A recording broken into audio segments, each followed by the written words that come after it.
कहते हैं कि एक बार हनुमान ने किसी बात पर अर्जुन से शर्त लगाई थी और वो शर्त जीतकर अर्जुन का घमंड चकनाचूर कर दिया था।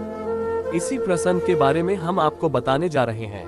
एक बार अर्जुन अकेले ही शिकार करके रामेश्वरम तीर्थ में स्नान करने के लिए आए। स्नान कर वो समुद्र किनारे घूमने लगे। वहीं पर हनुमान जी साधारण वानर रूप धार कर राम नाम का कीर्तन करने लगे। अर्जुन ने उनसे उनका परिचय पूछा तो हनुमान जी ने बड़े गर्व से कहा कि जिनके प्रताप से राम जी ने ये 100 योजन बड़ा सेतु बनाया है, मैं वही वायुपुत्र हनुमान हूँ। हनुमान जी के गर्व भरे वचन सुनकर अर्जुन ने भी गर्व से कहा कि राम जी ने व्यर्थ में ही इतना कष्ट उठाया, उन्होंने तीरों से सेतु बनाकर ही क्यों अपना काम नहीं चला लिया। अर्जुन के वचन सुनकर हनुमान जी ने कहा कि हम जैसे बड़े वानरों के बोझ से वो सेतु गिर जाता, यही सोचकर ही उन्होंने ऐसा नहीं किया। फिर अर्जुन ने कहा कि हे वानरोत्तम, यदि वानरों के बोझ से ही वो सेतु टूट जाता हो तो फिर धनुर्धारी की ही क्या विशेषता रही। अभी मैं अपने ही तीरों से एक सेतु बना देता हूँ, आप उस पर नाचो कूदो तथा मेरी धनुर्विद्या का भी नमूना देख लो।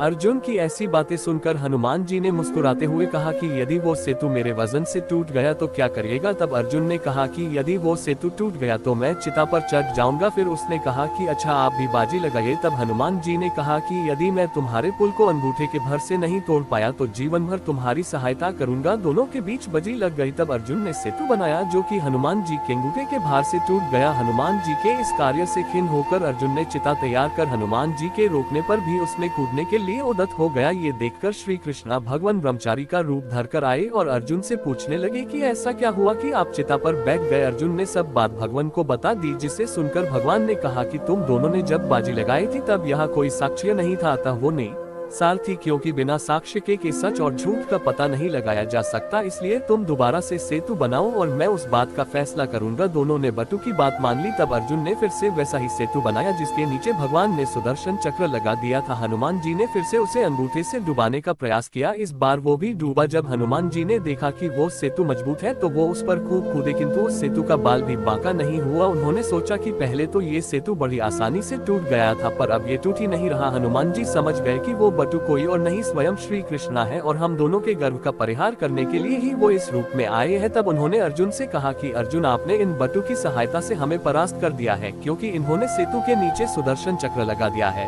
अर्जुन, हमें ये बात मालूम हो गई है कि ये बटु तुम्हारी सहायता के लिए ही आए हैं। त्रेता युग में इन्होंने हमें वरदान दिया था कि द्वापर युग में मैं तुम्हें कृष्णा के रूप में दर्शन दूंगा, इसीलिए सेतु के बहाने से इन्होंने आज अपना वरदान पूरा कर दिखाया है। भगवान कृष्णा अपने स्वरूप में आ गए। भगवान को देखकर हनुमान जी अति प्रसन्न हुए तथा भगवान के चरणों में उन्होंने साष्टांग प्रणाम किया। अर्जुन ने जब ये जाना कि भगवान ने उनके प्राण इस प्रकार बचाए हैं तो उनका भी गर्व नष्ट हो गया। बाद में श्री कृष्णा ने अपना चक्र वापस धारण कर लिया तथा अर्जुन का बनाया गया सेतु भी पानी में डूब गया। तब श्री कृष्ण ने कहा कि अर्जुन, तुमने राम से प्रतिस्पर्धा की थी, इसलिए तुम्हारा सेतु डूब गया, तथा हनुमान जी, आपने भी श्री राम से प्रतिस्पर्धा की थी, इसलिए आपको भी अर्जुन से हार का सामना करना पड़ा। इस प्रकार आप दोनों का गर्व नष्ट हो गया। अब आप दोनों आराम से मेरा भजन करो। ऐसा कहकर श्री कृष्णा अर्जुन के साथ हनुमान जी से विदा लेकर वापस हस्तिनापुर को चले गए।